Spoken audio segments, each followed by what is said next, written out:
네. 자, 우리가 앞 시간에서 사원 등록을 우리가 해봤고요. 사원 등록을 하면서 부양가족 등록을 했었죠.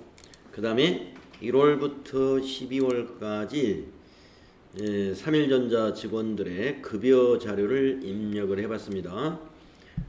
급여 자료 입력할 때 중도에 퇴사자가 한 명 또 있었죠.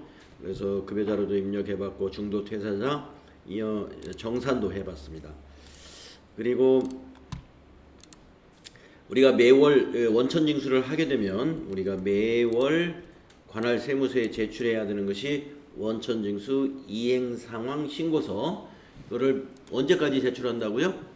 다음 달 10일까지 매달 10일 날 제출하고 있는 신고서입니다. 그래서 여기까지 했어요. 그러니까 메뉴로 보면은 뭐뭐를 했냐면은 사원 등록 해봤죠. 네. 그리고 급여자료 입력해봤죠. 그리고 일용직 사원 등록하고 일용직 급여자료 입력해봤죠. 그러면서 매월 급여를 지급하고 나서 다음 달 10일까지 제출하는 원천징수 이행사항 신고서 작성을 해봤습니다. 자, 이제 남은 것은 이 작업 하나입니다. 연말정산 이 부분이 남았습니다. 그래서 오늘 이 시간 수업은 연말정산 근로소득 원천징수 영수증 이 메뉴에 관해서 오늘 실습을 해볼 거예요. 바로 연말정산 작업이 되겠는데요. 자, 연말정산이란 무엇인가 다시 한번 여기를 읽어보고 가겠습니다. 연말정산은 원천징수 의무자가 근로자의 해당 과세기간 근로소득 금액 또는 중도에 퇴직하는 경우에는 퇴직한 달까지 해당 과세기간 근로소득 금액에 대해 그 근로자가 제출한 소득공제 신고서 등의 내용에 따라 부담하여야 할 소득세액을 확정하는 제도이다. 그러니까 근로자가 소득공제 신고서라는 걸 제출을 해야 되죠. 그러면은 그 자료를 가지고 연말정산을 우리가 하는 것이다. 자, 두 번째, 둘 이상의 근무지가 있는 경우는 어디에서 연말정산을 할 것이냐. 자, 근로자 한 분이 두 회사를 다니는 경우도 있을 수 있겠죠. 그럴 때는 한번 내용을 보겠습니다. 근무처가 둘 이상인 이중 근로자는 주된 근무지와 종된 근무지를 정하여 근무지 신고서를 주된 근무지의 원천징수 의무자를 통하여 관할 세무서장에게 제출한다. 자, 우리가 주된 근무지. 그럼 어디를 주된 근무지로 할까요? 네, 내가 이제 두 개 직장을 다니고 있는데 A라는 직장에서는 월급이 300만 원이에요. B라는 직장도 다니고 있는데 거기는 월급을 100만 원 받아요. 그러면 누가 봐도 주된 근무지, 급여 많이 받는 직장이 주된 근무지로 봐야 되겠죠. 근데 반드시 그런 건 아니에요. 아무튼 원천징수 어디에서 연말정산할 것인지는 근로자가 정하면 됩니다. 그래서 나는 주된 근무지가 A라는 직장이다. 그러면 A라는 직장의 그 담당자, 원천징수 담당자에게 여기서 연말정산하겠다 하면 됩니다. 또한 주된 근무지 원천징수 의무자는 종된 근무지 원천징수 의무자에게 그 사실을 통보해야 한다. 네, 그러면 이제 회사에서 그쪽으로 주민등록번호 어떻게 되고 아무개 씨는 우리 회사에서 연말정산을 하겠습니다 해서 연락을 통보한다. 그다음에 세 번째, 재취직자의 연말정산. 자, 재취직자는 퇴사해가지고 바로 다른 회사로 옮긴 경우를 말하겠습니다. 해당 과세기간 중도에 퇴직을 하고 새로운 근무지에 취직한 근로소득자가 종전 근무지에서 해당 과세기간의 월부터 퇴직한 날이 속하는 달까지 받은 근로소득을 포함하여 근로소득자 소득공제 신고서를 제출할 때에는 현 근무지 원천징수 의무자는 전 근무지의 근로소득과 합산하여 연말정산을 해서 소득세를 원천징수 해야 한다. 그래서 재취직자는 정전근무지를 퇴사할 때 거기에서 연말정산한 신고서를 어디에다가 새로 취업한 회사에 원천징수 담당자에게 제출을 하라 이런 얘기입니다. 네. 그래서 우리가 원천징수란 무엇이냐, 그리고 여기서는 이제 연말정산이죠. 연말정산이란 무엇이냐 하는 것을 여기 아이캔박스에서 정리를 해봤습니다. 자, 그 다음 페이지에 있는 연말정산 자료에 입력 순서다라고 하고 나와 있는데, 이 입력 순서가 만약에 시험에서 자세히 지시를 안 해준다면 요걸 꼭 알아야 됩니다만은 우리 AT 시험은 굉장히 친절합니다. 네, 보험료는 어디다 입력해라, 신용카드는 어디다 입력해라, 의료비는 어디다 입력해라 다 알려줘요. 네, 그러니까 이 프로그램을 처음 쓰는 사람도 이 시험에서처럼 이렇게 알려주면 다 할 수 있을 정도로. 네. 그래서 일부러 이 입력 순서를 암기해야 될 필요는 없습니다. 네. 자, 그러나 한번 정리를 해보면 이렇습니다. 우리가 이제 연말정산 프로그램 메뉴를 실행을 하면 이런 탭이 생겨요. 소득공제 명세, 정산 명세, 소득 명세, 연금 투자 명세, 월세액 명세 이런 게 생겨요. 자, 탭이 소득 명세, 소득 공제 명세, 정산 명세, 연금 투자 명세, 월세액 명세 하나, 둘, 셋, 넷, 5개 한번 생기는지 한번 보겠습니다. 자, 연말정산 근로소득 원천징수 영수증 한번 실행해 볼까요? 실행해 보면 보세요. 여기에 정산 명세, 소득 명세, 소득 공제, 의료비, 기부금, 신용카드, 연금 투자 명세, 월세 명세. 네, 이런 탭들이 이렇게 나와 있어요. 그래서 이 부분을 지금 도표화한 건데, 이런 프로세스로 흘러간다는 얘기입니다. 그러니까 소득 명세에다가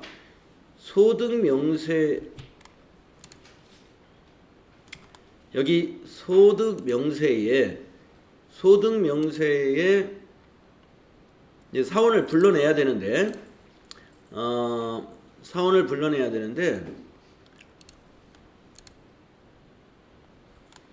의료비, 신용카드, 기부금은 여기 탭이 따로 있어요. 신용카드 여기 있죠. 의료비, 신용카드. 자, 다시 의료비, 신용카드 사용, 기부금 지출한 거 탭이 따로 있는데 뭐가 없습니까? 지금 우리가 의료비 공제, 기부금 공제, 신용카드 공제, 신용카드는 소득 공제고 기부금하고 의료비는 세액 공제인데, 지금 우리가 공제 내용에서 보험료 세액 공제도 있었고 교육비 세액 공제도 있었는데, 그러면 의료비는 있는데 왜 교육비하고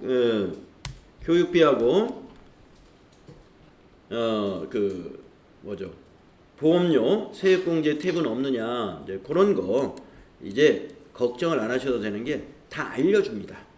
그러니까 의료비하고 신용카드, 기부금은 자기 탭에다 입력을 하면 돼요. 그 다음에 소득 공제 명세에 가면은 이 소득 공제 명세에 여기 있는 의료비 공제, 신용카드 공제, 기부금 공제 없는 거, 예를 들면 보험료 세액 공제라든가 교육비 세액 공제는 이 안에 직접 입력을 해요. 이 안에. 네. 그 다음에 이제 연금에 관한 공제하고요, 월세액 공제는 이 탭에다 입력을 안 하고 정산 명세에다 또 입력을 합니다. 정산 명세에다가. 그래서 이 그림 자체를 여러분이 이거 머릿속에 넣으려고 할 필요가 없다, 제 생각에는. 네, 이 그림 별로 큰 의미가 없어요. 큰 의미가 없습니다. 그래서 어느 탭에 어떤 자료를 입력하는지 그거를 이제 연습을 통해서 숙달을 하면 되는데 아까 말씀드렸다시피 시험에서는 다 알려준다 이 말이죠. 예를 들어서 교육비 하면서 교육비는 소득공제 명세에 입력해라. 이렇게 알려준단 말이죠. 그래서 문제를 잘 읽으시면 돼요. 자, 그러면 이 그림 별 의미 없는 거예요. 자, 그 다음에 연말정산 근로소득 원천징수 영수증. 네, 지금 우리가 오늘 실습할 메뉴가 바로 이겁니다. 자, 근로소득자로부터 제출받은 근로소득 공제 신청서에 의해 연말정산에 필요한 추가 자료를 입력하는 메뉴가 바로 이것이다. 계속근무자의 연말정산인 경우 연말, 중도 퇴사자의 연말정산은 중도, 전체 사원의 연말정산 내역을 조회할 때는 총괄 탭으로 조회를 한다. 예. 자, 정산연월, 연말정산을 하는 연월을 입력하고 귀속기간 뭐 우리 입력을 해봐야 알겠습니다. 자, 그래서 요거 입력을 지금 읽어보는 거 의미 없고요. 입력하면서 알게 될 거고. 이것도 지금 이게 438페이지부터 이 깨알같이 말이죠. 그 메뉴 설명이 딱 나와 있는 거예요. 네. 그런데 지금 이 메뉴 설명을 지금 읽잖아요. 예, 굉장히 여러분도 졸릴 것 같고 읽는 저도 졸릴 수가 있습니다. 네. 이미 이론에서 다 배운 거예요. 우리 이론할 때 배운 것들이 여기에 다시 정리가 됩니다. 그래서 이거는 지금 읽는 게 아니라 실습을 좀 해보고 그 다음에 뭔가 좀 헷갈린다 그러면 이쪽에 와서 찾아보면 돼요. 네. 예를 들어서 교육비 같은 경우에 유치원, 초중고생은 1인당 300만원 한도고 대학생은 900만원 한도다. 교복은 1인당 50만원 한도다. 이런 게 있는데 교복비 같은 경우는 우리가 한도를 챙겨서 입력을 해야 되기 때문에 이건 중요해요. 그런데 이거 초등학생 300만원 한도, 대학생 900만원 한도 이거는 내가 한도를 챙겨서 입력하지 않아도 돼요. 네, 만약에 아들이 있는데 그 소득자의 아들이 대학생인데 만약에 2019년도에 지출한 교육비가 대학교 등록금이 900이 아니라 만약에 980만 원이었다. 뭐 980만 원 다 입력을 해도 됩니다. 그러면 어떻게 해요? 프로그램에서 한도를 지가 딱 잘라줘요. 그런데 이것은 안 잘라줘요. 교복 구입비. 그래서 요거는 우리가 인위적으로 50만 원으로 잘라서 입력해야 돼요. 그러면 고등학교 다니는 직계 비속이 만약에 고등학교 다니는 딸이 있다고 볼까요? 교복비가 50만 원이 아니라 30만 원짜리 교복이었어요. 그러면 30만 원 지출했는데 50만 원 한도니까 그냥 50만 원 입력한다? 그건 아니에요. 네, 실제 지출한 거를 입력하는 거예요. 네, 실제 지출한 건데 50만 원을 초과했을 때는 50만 원만 입력한다. 이 이야기입니다. 자, 이런 한도에 대해서 또 하나 우리가 한도를 특별히 알고 인위적으로 한도 내에서 잘라 입력해야 되는 게 조금 거슬러 올라가면 의료비 쪽에 안경과 콘택트 렌즈 구입비입니다. 여기도 교복과 마찬가지로 1인당 50만 원 한도예요. 그러니까 만약에 70만 원 안경을 지출했다. 예, 그러면 50만 원만 입력하자 이런 얘기. 20만 원짜리 안경을 지출했어요. 그러면 20만 원 입력해야죠. 1인당입니다. 1인당. 네. 그래서 요것만 뭐 한도 같은 거 이런 거 신경 쓰시고 여기 위에 있는 공제 한도 연 700만 원 이거는 프로그램에서 다 자동으로 체크하니까 이론 시험에서는 이렇게 나올지 모르지만 우리 실무할 때는 이런 거 신경 안 써도 되게 돼 있어요. 그 다음에 네, 그래서 우리 세액공제까지 마지막 월세액공제까지 정리가 다 끝났습니다. 자, 월세액공제는 총급여 7천만 원 이하인 무주택 세대주가 지출한 월세액에 대해서 세액 공제해 주는 거예요. 조건이 이렇다 이겁니다. 그러니까 월세액을 입력한다 그러면은 그 사람이 총급여를 알아야 돼. 총급여가 7천만 원 이하인 사람이냐. 그 다음에 그 소득자는 무주택자냐. 예. 그리고 세대주냐. 예. 세대주는 분가해서 나와 있어야 되죠. 미혼 같으면은. 예. 그 사람들에게 지원해주는 세액공제입니다. 월세액공제. 자, 그래서 이러한 거 우리 이론에서 쭉 정리한 바가 있기 때문에 여기서는 지금 읽으면 굉장히 지루할 것 같습니다. 그리고 아까 말씀드린 그 메뉴에는 소득명세 탭이 있었고요. 예, 소득공제 탭이 있어요. 한번 간단한 거니까 요건 읽어보고 갈까요? 자, 소득명세 탭은 정산기간 동안 소득에 대한 명세를 보여주는 메뉴로 종전근무지의 근로소득 내용 및 인정상여, 과세대상, 추가금액 등을 입력한다. 자, 그러면 이거 우리가 이걸 읽을 때 프로그램을 보면서 한번 읽어요. 자, 여러분 연말정산 근로소득 원천징수 영수증 메뉴 다 같이 실행하시고요. 전 사원을 불러내겠습니다. 위에서 여기 연말에 가가지고 우리 연말 탭에 와 있죠? 여기 전 사원 클릭하시고 연말 사원을 모두 불러오시겠습니까? 하면은 예 해주십시오. 그러면 이렇게 불러냅니다. 네.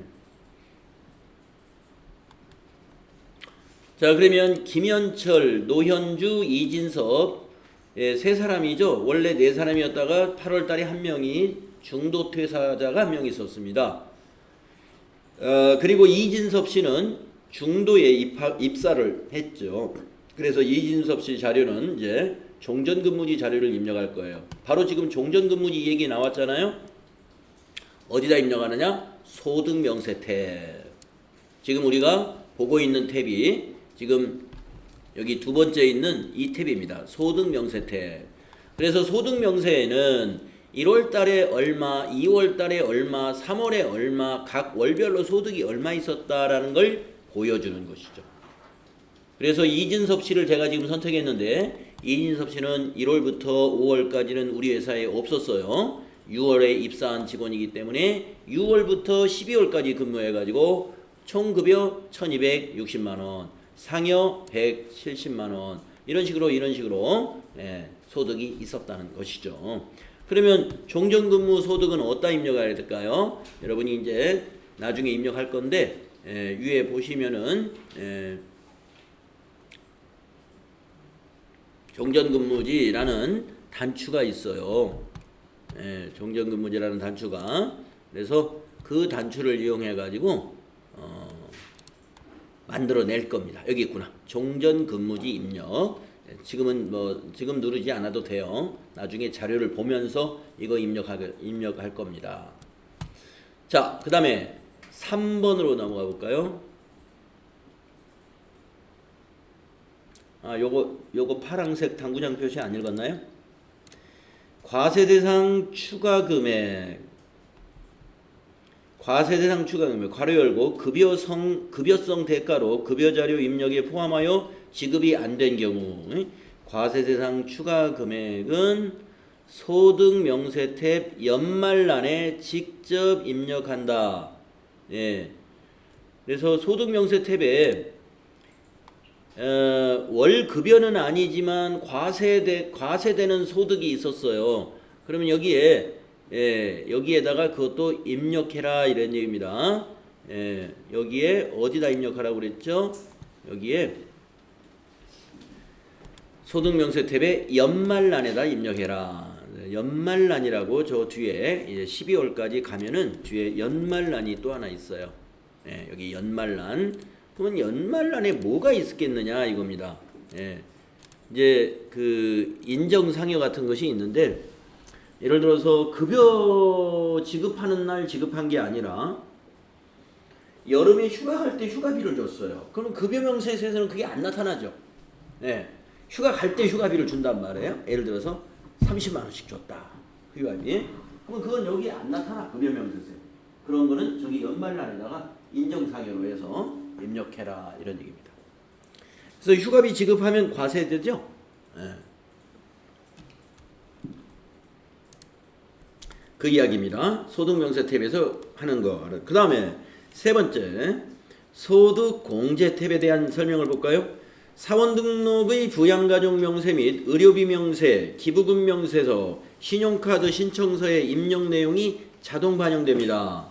그러니까 아까 의료비 탭이 있었고 기부금 탭이 있었고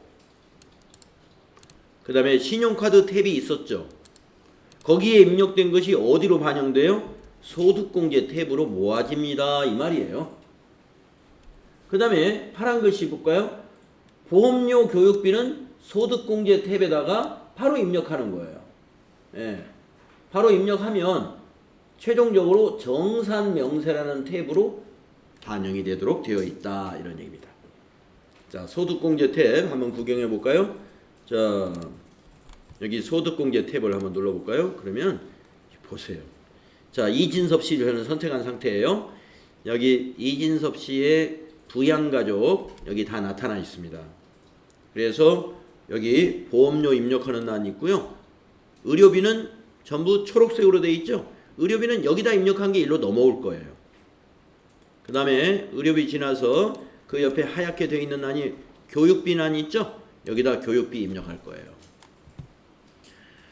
그리고 신용카드, 직불카드, 현금 영수증 이 부분은 어디서 넘어와요? 여기 신용카드 탭에다 입력한 게 이쪽으로 반영될 거예요. 그 이야기였습니다. 자, 이제 442페이지 4번 의료비 탭.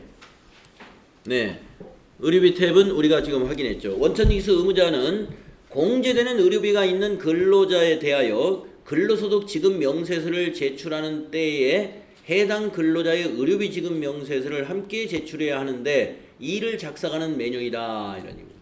그래서 여기 파란 거 보면은 국세청장이 연말정산 간소화 서비스를 통해서 제공하는 의료비 자료의 경우에는 의료비 지출 합계액을 적으면 돼요. 따라서 지급처의 상호나 사업자 번호 이런 것들은 그냥 생략이 됩니다. 왜냐? 국세청 자료는 이런 거 국세청에서 다 확인이 된 거기 때문에 상호, 그러니까 어느 병원인지 병원 이름, 병원의 사업자 등록 번호 이런 건 입력 안 한다 이겁니다. 국세청 자료는. 그러면 국세청 자료가 아닌 것은 이거 입력해야 된다는 얘기죠. 그 다음에 의료비는 의료비 탭에다 입력을 하게 되면은 아까 말한 대로 소득공제 탭으로 넘어가요. 그리고 최종적으로는 정산명세로 다 옮겨갑니다. 정산명세는 맨 마지막의 최종 보고서예요. 자, 이제 기부금 탭 볼까요? 자, 기부금 탭은 원천징수 의무자는 공제되는 기부금이 있는 근로자에 대하여 근로소득 지급 명세서를 제출하는 때에 해당 근로자의 기부금 명세서를 함께 제출해야 하는데 이를 작성하는 메뉴이다 하는 얘기입니다. 그 근로자의 기부금 명세서를 여기다가 작성해줘라 이런 얘기예요. 한번 이거 읽어보겠습니다. 정치자금 기부금은 기부처의 사업자 등록번호 상호 입력을 생략한다. 네, 정치자금 기부금은 사업자 번호 이런 거 없다. 정치자금 기부금이다 그러면은 뭐 저기 여러분들 정치인, 네, 여러분이 좋아하는 정치인이 있으면 이렇게 기부할 수 있는 것이죠. 네, 정치인이 사업자가 아니니까 사업자 번호 없겠죠. 자, 기부금은 기부금 탭, 예, 기부금 조정 명세 탭, 기부금 탭에다 입력을 해요. 그러면 기부금 조정 명세 탭으로 넘어가게 되고요. 아, 기부금 조정 명세 탭으로 넘어가야 돼요. 우리가 이건 인위적으로. 예, 기부금 좀 복잡합니다. 이거 입력하고 나서 좀 이따 해보겠지만 우리가 수동으로 일로 갑니다. 가가지고 공제 계산 정산명세 보내기라는 또 메뉴를 한번 눌러줘야 돼요. 이것까지 수기로 2단계를 해 주어야 마우스로 눌러 주어야 그것이 비로소 소득공제 탭으로 넘어가게 되고 최종적으로는 정산명세로 모아지게 된다. 네, 기부금 입력할 때 좀 신경 써서 우리가 기억을 해둘 필요가 있어요. 자, 그 다음에 신용카드 탭. 신용카드는 각 사원별 본인과 부양가족의 신용카드 등 사용 내역을 작성하는 메뉴이다 이랬습니다. 신용카드 등은 신용카드 탭에다 입력을 해주면 그것이 소득공제 탭으로 가고요. 정산명세 탭으로 반영이 됩니다. 네. 그런데 우리가 신용카드 사용금액은요.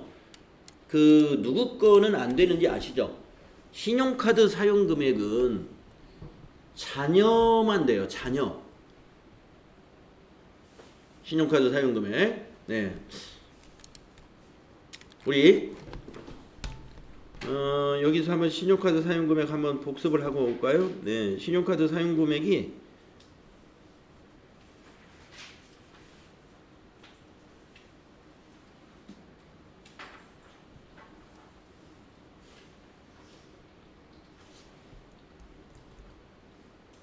요 부분에 정리가 되어 있는데, 예, 요걸 좀 한번 읽어야 되겠습니다. 네. 아무거나 입력을 하면 곤란해요. 자, 신용카드 등 소득공제를 입력할 때 부양가족 사용부는 본인 거는 상관이 없는데 부양가족 사용부는 소득금액 제한은 있으나 나이 제한은 없습니다. 네. 그러니까 자녀가 대학교 다녔을 때 우리가 기본공제 대상자가 아니었잖아요. 그러나 자녀가 대학생 자녀가 신용카드를 사용하게 되면은 그 소득자 아버지나 어머니의 소득으로 신용카드를 사용했겠죠. 그래서 나이 제한은 안 주는 거예요. 나이 제한 자녀 때문에. 그러나 소득 제한은 있어요. 예. 그래서 형제 자매의 신용카드 사용액은 공제 불가능. 네. 형제 자매가 기본공제자라 하더라도 형제 자매의 신용카드까지 소득자가 해주겠느냐 이거예요. 그건 좀 안 해주겠다. 예. 그 다음에 무기명 선불카드의 사용액을 무기명 선불카드, 이거는 무기명 선불카드라는 것은 이게 누구 계좌에서 나갔는지 모르는 거예요. 그래서 이거는 해당이 없는 거고요. 네, 위장 가맹점에서 사용한 것도 안 되겠고. 자, 부양가족 중 기본 공제는 다른 사람이 받고 신용카드 사용액만 본인이 받을 수는 없다. 네, 그러니까 기본 공제 받는 사람 중에서 신용카드 사용 금액이 공제를 해주는 거지. 기본 공제는 그러니까 배우자가 기본 공제, 배우자 앞으로 해서 기본 공제 받고 내 앞으로 해서 신용카드 사용 공제 받고 이거는 안 되는 거예요. 예. 그러니까 자녀를 가지고 생각을 했을 때, 예. 자, 배우자가 둘 다 근로소득자라고 볼까요? 예. 여기 남편이 있고 여기 부인이 있어요. 두 분 다 근로소득자예요. 그런데 자녀가 있어. 자녀가. 그러면 남편이 자녀를 부양가족으로 해서 소득공제 받을지 자녀를 부인이 받을지 결정해야 돼요.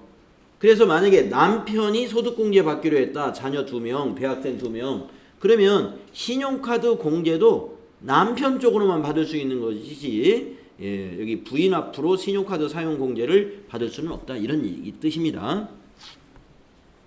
부양가족 중 기본공제는 다른 사람이 받고 신용카드 사용액만 본인이 받을 수는 없다. 이 말이 그 말이라 이런 얘기죠.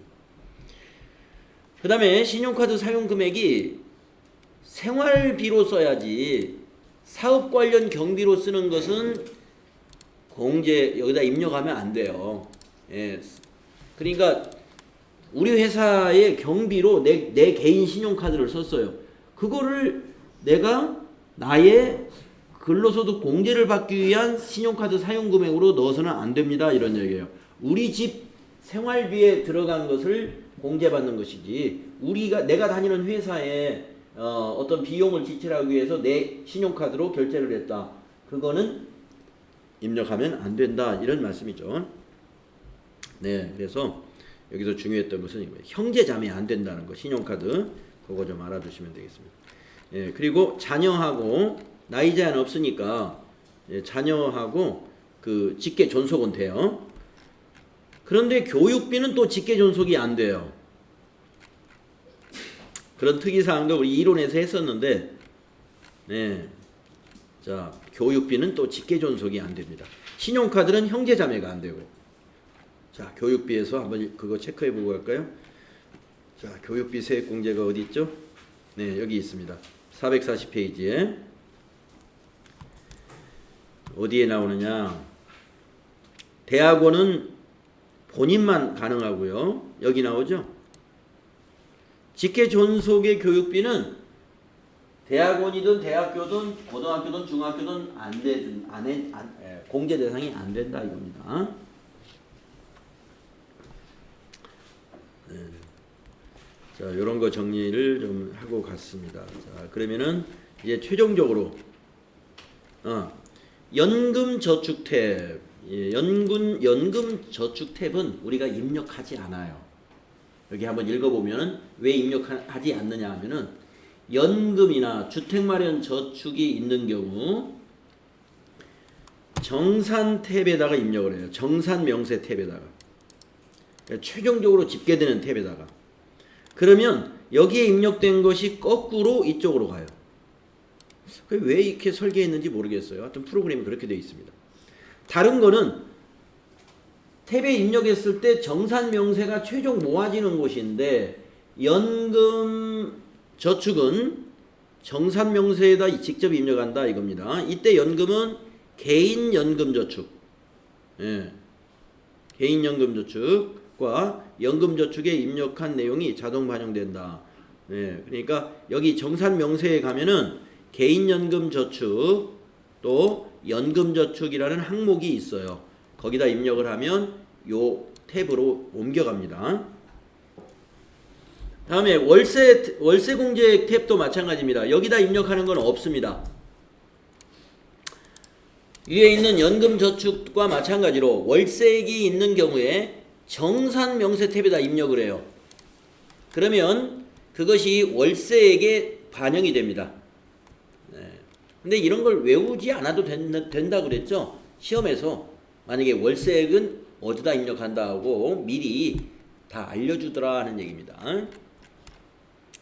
자, 이것이 중요하겠습니다. 우리가 이제 입력을 할 때 이걸 입력을 해야 되느냐 말해야 되느냐, 공제 여부의 판단을 잘 해야 되는데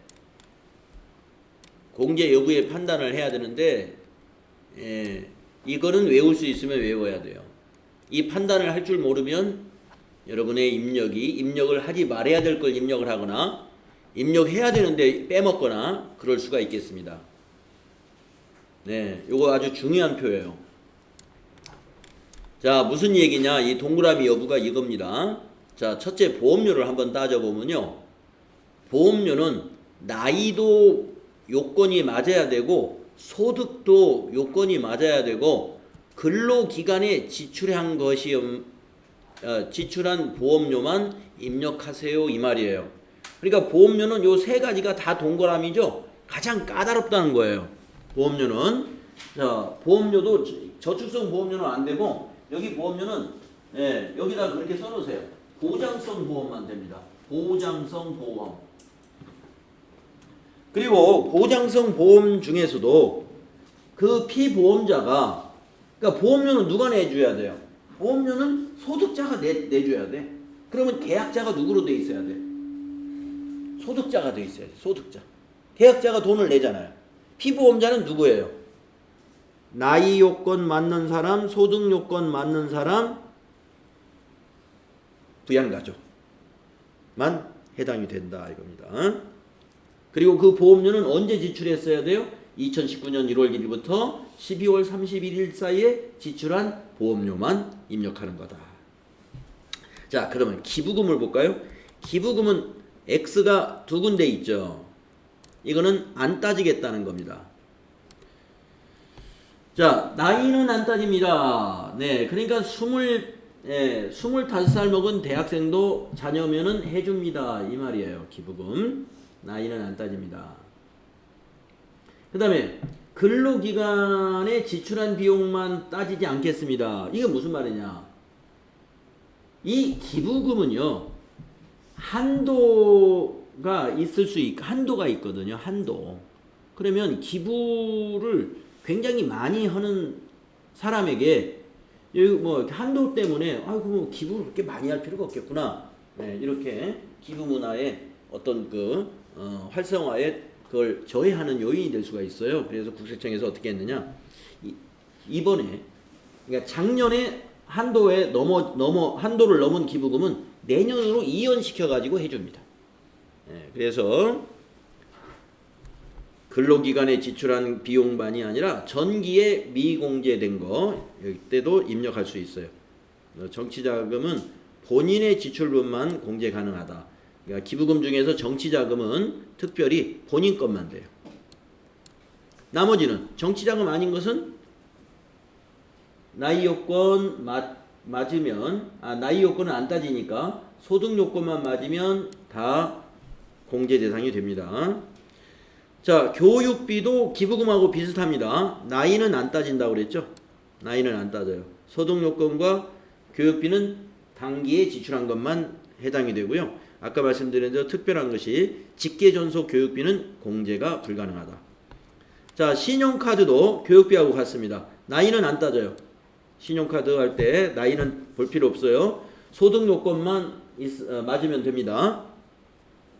그리고 근로기간에 지출한 비용만 해당이 되고요. 자, 의료비가 어떠냐? 의료비가 굉장히 쿨하게 뭐 적용을 해준다고 봐야 되겠죠? 굉장히 시원하게 적용을 해줍니다. 나이도 따질 필요 없고 소득 요건도 따지지 않아요. 의료비에 대해서는. 그래서 의료비는 좀 의료비 세액공제를 많이 해주려고 하는 취지가 있다는 얘기입니다. 물론 의료비 뭐 10만원, 20만원 지출한 거 다 세액공제 해주는 건 아니죠. 얼마죠? 총 수익금액의 일정 한도를 넘어야 되죠. 총 수익금액이 얼마? 근데 그거는 계산할 필요가 없어. 무조건 의료비 영수증 있는 대로 입력을 하면 프로그램에서 다 알아서 계산을 해줍니다. 자, 주택자금은요. 주택자금은 본인 것만 되기 때문에 나이 요건, 소득 요건하고 상관이 없는 거예요. 본인 것만. 주택자금 본인 명의로 지출된 것만, 연금저축도 본인 명의로 된 것만, 부양가족하고 관계없는 거죠. 월세도 마찬가지. 여기 지금 월세는 없는데 월세도 본인 것만. 내 자녀가 월세 낸 건 안 돼요. 본인 것만. 그래서 본인에 대한 것만 입력하는 것이 주택자금하고 연금저축하고 월세 공제가 있어요. 이 표 상당히 중요해요. 그 다음에 두 번째 있는 표는 중복 적용을 해주는 것과 해주지 않는 경우를 얘기하는 건데요. 이것도 좀 복잡합니다. 자, 신용카드 사용금액 공제해주잖아요. 소득 공제해줄 때. 그러면 예를 들어서 의료비를, 병원의 의료비를 내가 넘어져가지고 다쳐서 병원에 가서 치료를 받았어요. 근데 결제를 병원비를 신용카드로 했어. 그러면 신용카드 소득공제 받고 의료비 세액공제 받을 수 있느냐? 됩니다. 자, 보세요. 지금 제가 의료비 얘기했으니까 의료비 쪽을 볼까요? 여기 첫 번째 나오죠? 신용카드로 결제한 의료비, 의료비 세액공제도 가능하다. 신용카드 공제도 가능하다. 이것도 가능, 신용카드에도 동그라미. 이중 적용해줘요. 이건 중복 적용을. 자, 중복 적용을 또 뭐를 해주느냐? 학원비 있죠?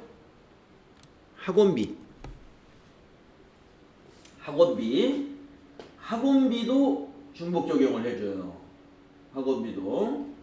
그런데 우리가 학원비는, 여러분, 우리가 그 학원비는 그 교육비 세액공제를 해줄 때 취학전 아동에 대해서만 해줘요. 취학전 아동 아시죠? 초등학교 입학 안 한 아이들. 초등학교 입학 안 한 아이들이 다니는 학원이 무슨 학원이 있어요? 음악학원, 미술학원, 피아노학원 이런 데 다니나요? 아니죠? 네. 뭐 5살, 6살 때부터 뭐 미술학원도 다니고 피아노 학원도 다닐 수 있죠? 바로 그걸 해준다는 거예요. 그런데 일단 그 정규 학교, 초등학교 1학년에 입학을 해서 학교 공부를 위해서 무슨 보습학원을 다닌다? 영어 수학 학원을 다닌다? 이거는 안 해주는 거예요. 그거는 교육비 세액공제에 해당 안 됩니다. 그러나 신용카드 사용 금액으로는 해줘요. 신용카드 사용 금액은 교육비 세액공제는 안 해줘요. 예. 신용카드 공제는 다 해줘. 고등학생 학원비를 카드로 결제했던 5살짜리 학원비를 카드로 결제했던 신용카드는 다 해주는데 교육비는 안 해준다.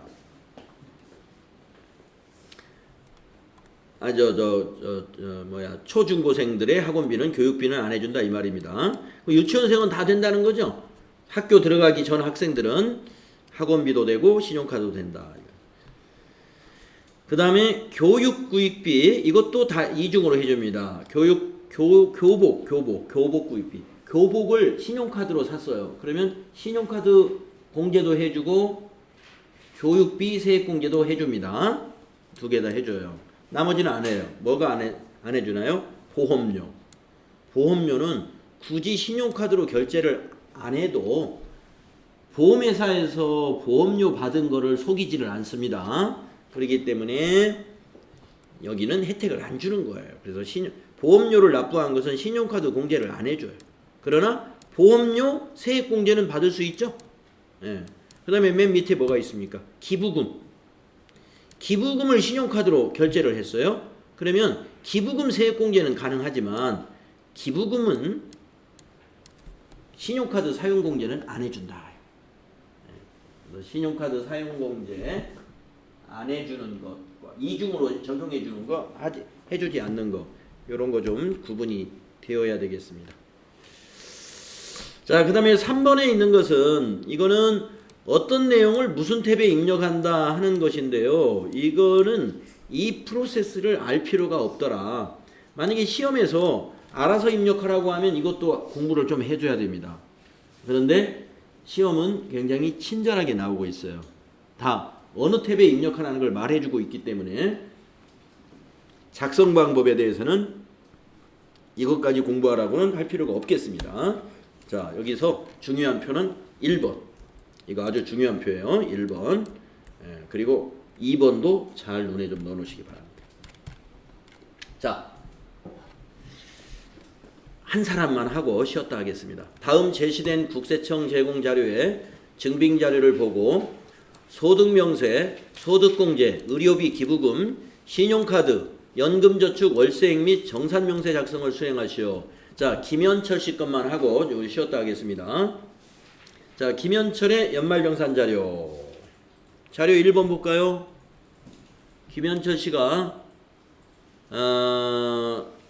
신용카드 사용 내역을 국세청에서 출력해가지고 가져왔어요.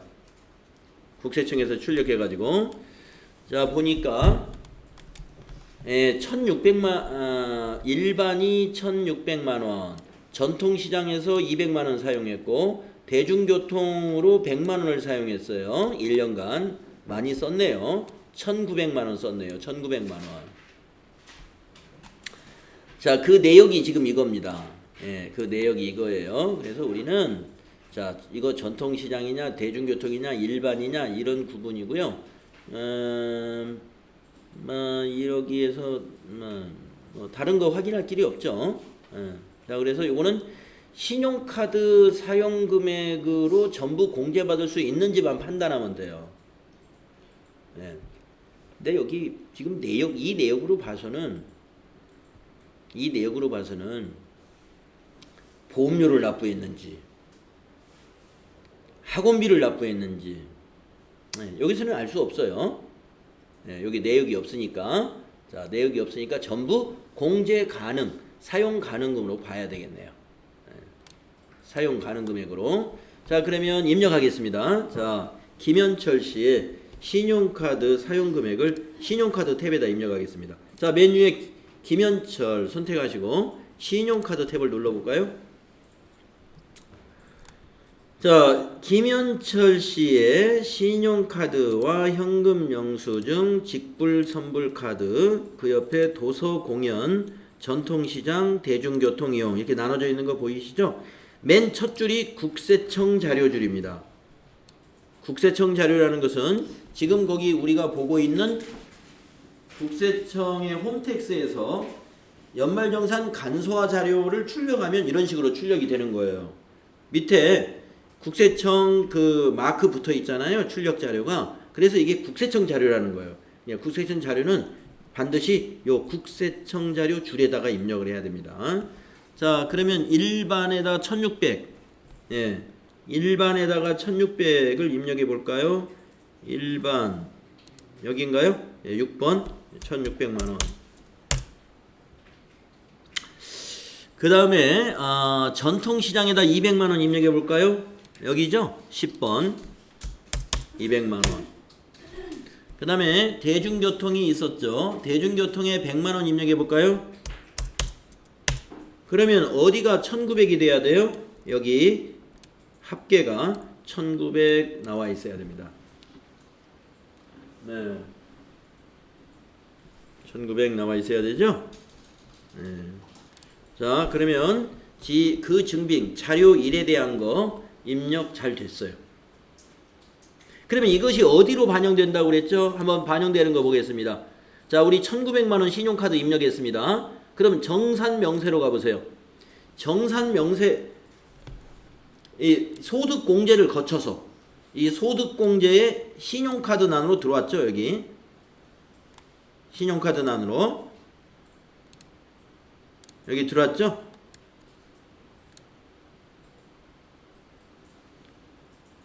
전통시장 200, 대중교통 100, 일반 1600 여기 들어와 있죠. 이것이 어디로 갔나 볼까요? 정산명세에 가보세요. 맨 왼쪽에 있는 요 탭. 예, 이렇게 흘러가는 거예요. 정산명세에 가서 특별소득공제의 신용카드 쪽을 한번 찾아보세요. 신용카드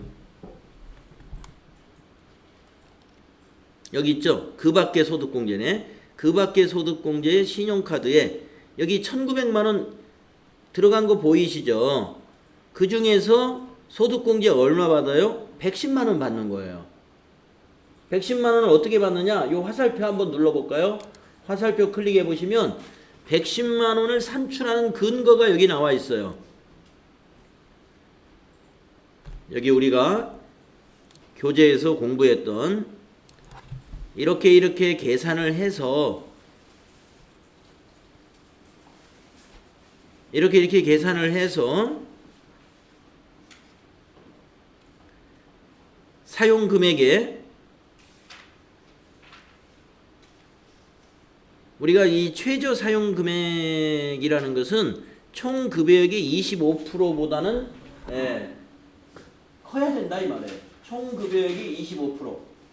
최저 사용 금액은 총 급여의 25%예요. 그러니까 이 사람의 총 급여 1년간 총 급여의 25% 이상 사용한 것 중에서 15%만큼의 소득공제를 해주는데 이 15%를 똑같이 적용하지를 않고 보면은 좀 달라요. 예, 어떻게 다르냐면은 전통시장은 좀 더 비율이 높습니다. 대중교통도 좀 더 높아요. 네, 어디 비율이 여기에 설명이 없나요? 네. 그래서 그 계산 근거에 의해 가지고 지금 여기서 보면은 이 사람의 총 급여는 6,500만 원이었어요. 김현철 씨가 거기에 25%를 계산하면 1,625만 원이에요. 그런데 이분은 1,900만 원의 카드를 사용했잖아요. 그러니까 약 300만 원 초과 사용한 거예요. 그 300만 원 초과 사용한 거 여기 나오네. 360만 원. 360만 원을 초과 사용한 거예요. 이거에 대해서 우리가 소득공제를 한 것을 계산하면은 1,100만 원의 소득공제가 된다 이 말입니다. 그래서 이 계산은 이 프로그램이 자동으로 이렇게 해줍니다. 자, 요거 확인 눌러주시면 여기 110만 원의 소득공제가 신용카드 1,900만 원 사용한 것으로 인해서 받을 수 있는 것이다. 자, 그래서 신용카드 입력을 했습니다. 자, 다음에 자료 2번 처리하겠습니다. 이것도 국세청 자료죠. 자, 먼저 이게 현금 영수증이네요. 이것도 신용카드 탭에다 입력합니다. 자, 누가 사용했어요? 김두식. 자, 김두식이가 누군가 확인할 겁니다. 네, 신용카드 일반으로 썼습니다. 일반으로 300만원. 자, 김두식이가 형제면은 이거 입력하면 안 돼요. 예, 그럼 한번 볼까요? 자, 소득 공제 탭에 가가지고 김두식 씨를 한번 보겠습니다. 김두식 60세 이상. 네, 부친이네, 부친. 자, 기본공제 대상자죠? 기본공제 대상자. 네, 그러니까 당연히 공제 가능하죠? 자, 신용카드 탭에 가가지고 김두식 씨를 불러옵니다. 신용카드 탭에 가가지고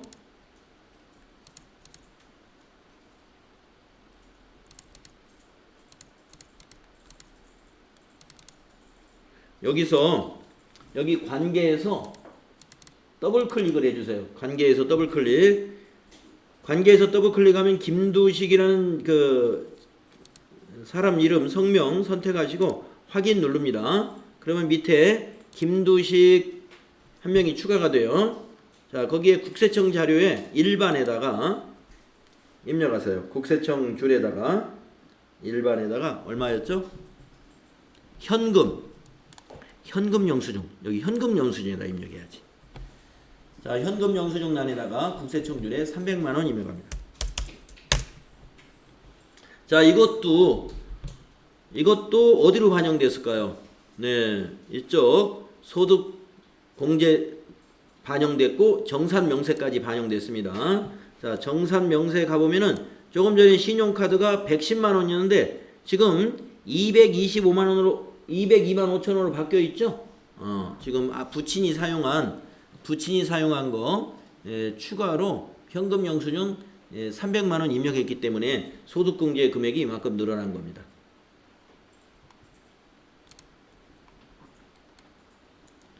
자, 다음에 자료 3번 입력하겠습니다. 자, 자료 3번은 보장성 보험료예요. 보장성 보험료. 국세청 자료입니다. 자, 종류부터 확인하세요. 모두 보장성인가? 장애인 보장성은 세액 공제율이 더 높으니까 구분해서 입력할 겁니다.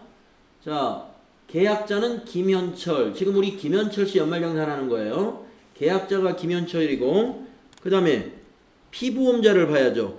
피보험자 김현철 본인, 박정은, 김재철 이렇게 되네요. 자, 우리가 저기 이 김현철은 본인이니까 확인할 필요 없고, 박정은과 김재철은 혹시 부양가족 명단에 있는가만 보면 돼요. 왜냐? 보험료는 나이나 아니다. 의료비가 아니지. 보험료는 그 가서 기본공제 대상자인가를 봐야 돼요. 만약에 박정은과 김재철 두 사람 중에 누가 기본공제 대상자가 아니다. 에? 나이 요건이나 그 소득 요건이 안 맞는다 그러면 요거 입력하면 안 돼요. 요거는 요 두 개. 그래서 박정은, 김재철 기본공제 대상자인가 꼭 봐야 됩니다. 자, 보겠습니다. 자, 아까 어디에 있었죠? 소득 공제 탭에 가면 부양가족 이름이 다 나와요. 자, 먼저 박정은 씨 보겠습니다. 박정은 배우자 기본공제 대상자 되지요? 네, 그럼 박정은 씨 보험료는 입력해도 돼요. 그 다음에 김재철 씨 보겠습니다. 김재철 씨 장애인. 네, 기본공제 대상자의 장애인이라고 돼 있죠? 네, 그러니까 입력을 해도 되는 거예요. 기본공제 대상자니까. 김장일 씨가 있으면 입력하면 안 돼요.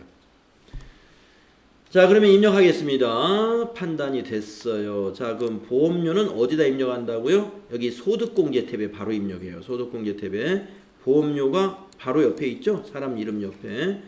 자, 어디다? 김현철 씨 80만 원 어디다 입력하느냐? 김현철 보장성 두 줄인데 윗줄이 위에가 저기예요. 국세청 자료예요. 그래서 보장성의 두 칸 중에 윗칸에다 입력하세요. 여기다가 80만 원이면. 그 다음에 박정은 입력하겠습니다. 70만 원. 박정은도 배우자잖아요. 밑에 줄 말고 위에 윗칸에다가 70만 원 입력하겠습니다. 그 다음에 김재철 입력하겠습니다. 김재철 장애인 란에다 입력하세요. 김재철 씨는 장애인 보장성 보험이니까 장애인 란에다가 국세청이니까 위에다가 90만 원 입력합니다. 이렇게 해서 150만 원, 90만 원 합치면 모두 240만 원이죠. 네, 요거 다 입력하시면 돼요. 자, 그러면 이게 어디로 반영되어 있느냐? 우리가 지금 보장성 보험료 240만 원을 납입을 했어요. 그러면 그것이 정산명세에 세액공제가 얼마 되는지 한번 볼까요? 정산명세에 가가지고 여기 세액공제에 오른쪽에 있습니다. 세액공제는 보험료 쪽을 한번 들어가 보세요. 보험료 세액공제 보험료 여기 있네. 60번 보장성 보험 240만 원 불입해가지고 이거는 소득공제가 아니라 세금에서 빼주는 거예요. 세액공제니까. 그래서 25만 5천 원 세금을 공제해 주는 거예요. 보험료 240만 원 때문에. 자, 계산은 세법에 의해서 계산이 돼서 반영이 된다 이런 얘기입니다. 자, 그 다음에 내려가 보겠습니다. 자료 4 보겠습니다. 의료비. 자, 의료비는 명단만 있으면 다 입력하면 돼요. 부양가족의 이름만 있으면. 네, 그러니까 기본공제 대상자이냐 아니냐 이걸 볼 필요도 없어. 자, 환자가 김현철이면 본인이죠. 본인 의료비니까 당연히 돼야죠. 네. 자, 안경이 아닙니다. 만약에 여기 안경 구입비가 있으면 안경은 50만 원 한도로만 입력을 해줘야 돼요. 안경비 없어요. 자, 김현철의 의료비 80만 원 입력하겠습니다. 어디다 입력해요? 의료비 탭이 따로 있어요. 의료비 탭에 부양가족 관계 코드를 더블 클릭하세요. 거기 가서 김현철을 찾습니다. 김현철 확인.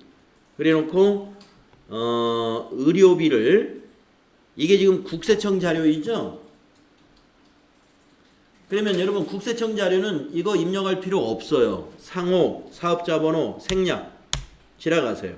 그래서 의료 증빙을 1번 국세청으로 해주시고 건수는 한 건으로 하면 돼요. 여러 개가 있어도 그냥 한 건으로 해서 거기 지급액을 그대로 입력합니다. 80만 원. 네. 자, 난임 시술비 아니니까 엔터로 지나가시고요. 중증 질환 결핵 환자 아니니까 X로 지나가시고 산후조리원 아니니까 X로 지나가는 겁니다. 그래서 이 의료비가 만약에 이 세 가지에 해당이 되면 거기에서 동그라미로 지나가면 돼요. 그러면 공제율이 좀 높아져요. 자, 의료비도 세액공제죠. 네, 김현철 씨 80만 원으로 의료비 세액공제 가능할까요? 한번 보겠습니다. 정산명세 가가지고 우리 아까 특별세액공제에 의료비 80만 원 입력되어 있는데 옆에 세액은 하나도 공제되는 게 없죠. 네, 김현철 씨의 소득 금액에 비해서 의료비 지출이 너무 적은 거예요. 그러면 해당이 안 돼. 한도를 넘지 않았어요. 그래서 의료비가 있다고 해서 무조건 세액공제가 된다고 보셔서는 안 된다. 예, 총 급여액의 몇 프로 이상 이게 있잖아요. 아까 신용카드는 총 급여액의 25% 이상. 자, 그래서 또 보겠습니다. 이제 의료비가 추가될 수도 있어요. 네, 보니까 밑에 의료비 영수증이 하나 더 있어요. 황순이. 자, 그러나 황순이가 일단 그 부양가족 명단에 있는가는 봐야 돼요. 예, 그래서 소득공제에 가가지고 황순희 씨 이름이 있는가 보면 이름이 있어요. 의료비는 이름만 있으면 돼요. 다시 의료비에 갑니다.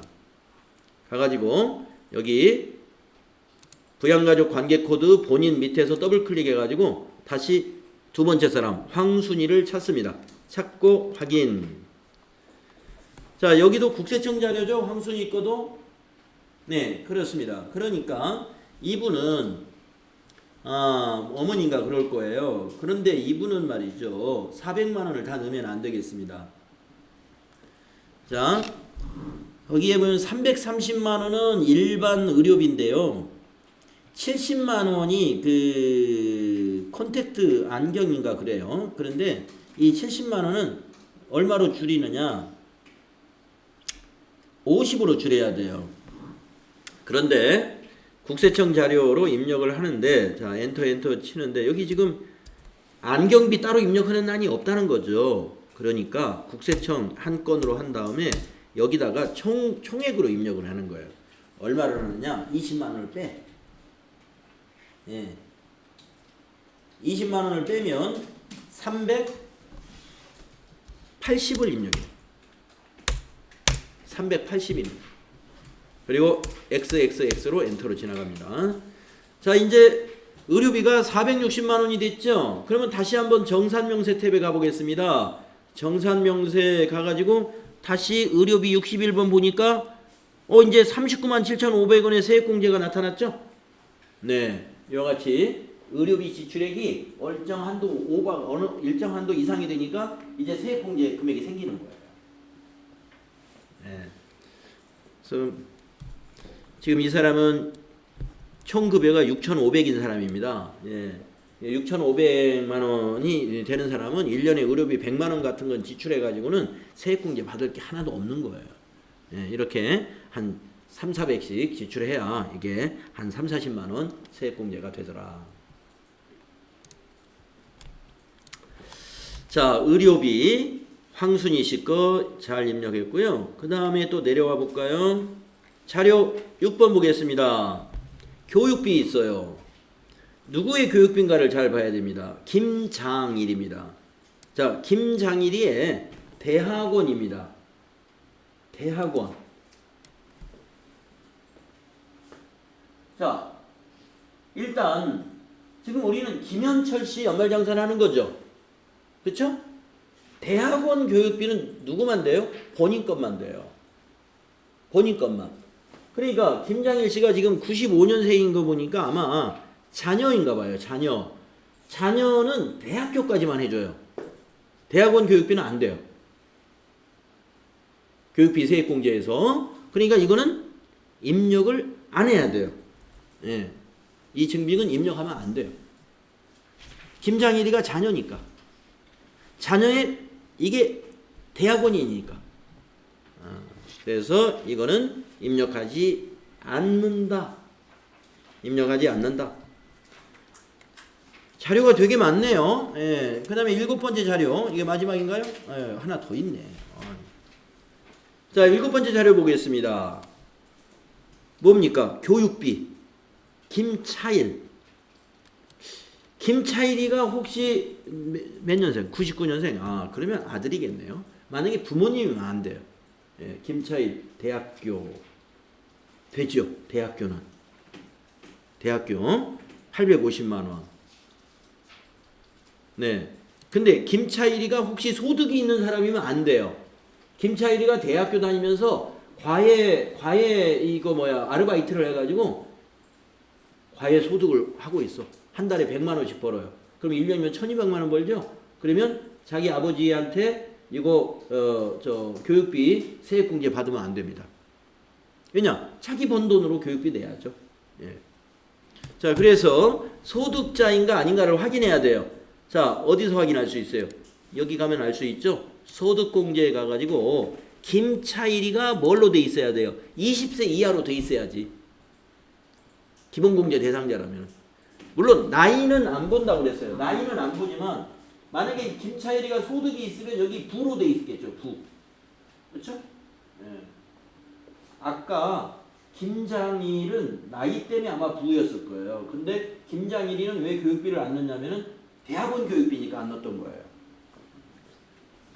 자, 김차일 거는 넣어야 됩니다. 그러면 입력하겠습니다. 자, 소득공제에 교육비를 입력합니다. 김차일 거를 여기다 입력합니다.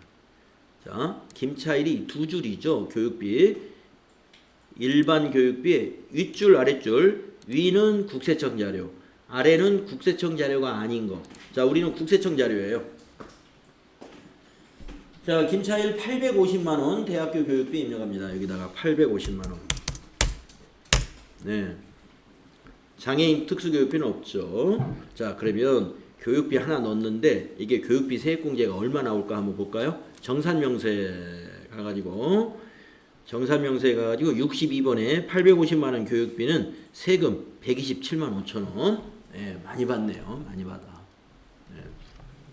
세금에서 127만 5천 원 공제해 준다는 건 큰 거예요. 소득금액에서 빼주는 게 아니라 납부해야 될 세금에서 빼주는 거니까. 작은 돈은 아니죠. 예, 세액 공제. 자, 그 다음에 자료 마지막 거 8번 보겠습니다. 기부금이 있네요. 김현철이면 본인이죠. 기부자 인적사항. 본인 거는 정치자금도 되고 다 돼요. 모든 기부금이. 자, 선거관리위원회 이게 정치자금이에요. 적십자 이거는 정치자금이 아닌 국가 여기 법정기부금이라고 써있네요. 정치자금 기부금, 법정기부금 이렇게 나누어졌어요. 나누어서 입력을 하는 난이 있을 거예요. 자, 기부금 입력이 좀 복잡한데 잘 한번 해봅시다. 기부금 탭이 있죠. 자, 기부금 탭 클릭해 보세요. 먼저 관계에서 더블 클릭해 가지고 누구를 불러내요? 김현철 확인.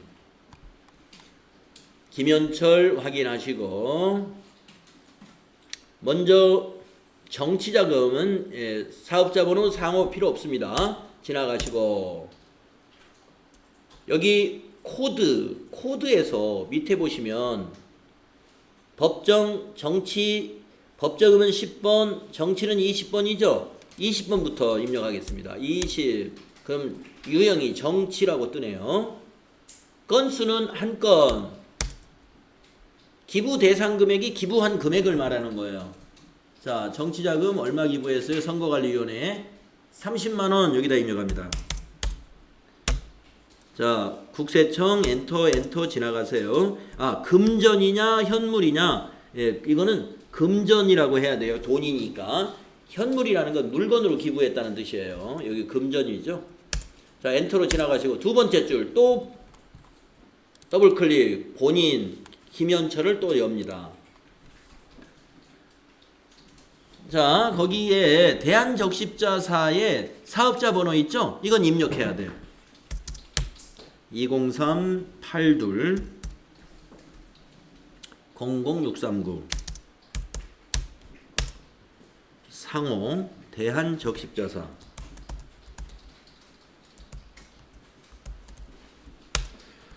그리고 그 선거관리위원회도 사업자 번호가 있으면 그건 넣어도 상관없습니다.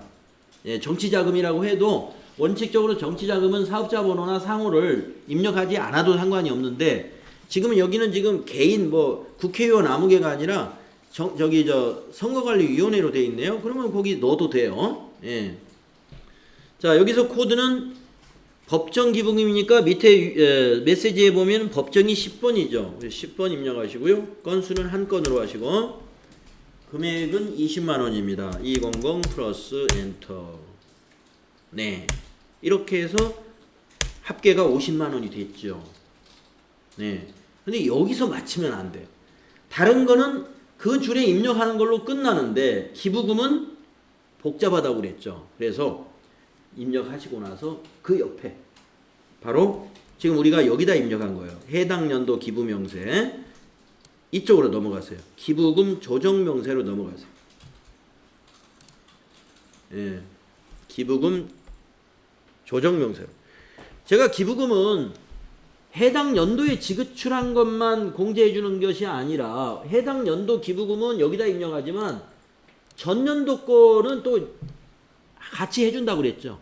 그래서 그것까지 여기다 입력하는 거예요. 근데 우리는 전년도 데이터 없으니까 그냥 여기서 뭐만 해주느냐, 요걸 눌러주라. 아까 그 책을 읽었던 게 이거예요. 공제, 계산, 정산, 명세, 보내기. 정산, 명세가 어디 있어요? 여기잖아요. 여기. 정산, 명세. 일로 보낸다. 요걸 눌러줘야 돼.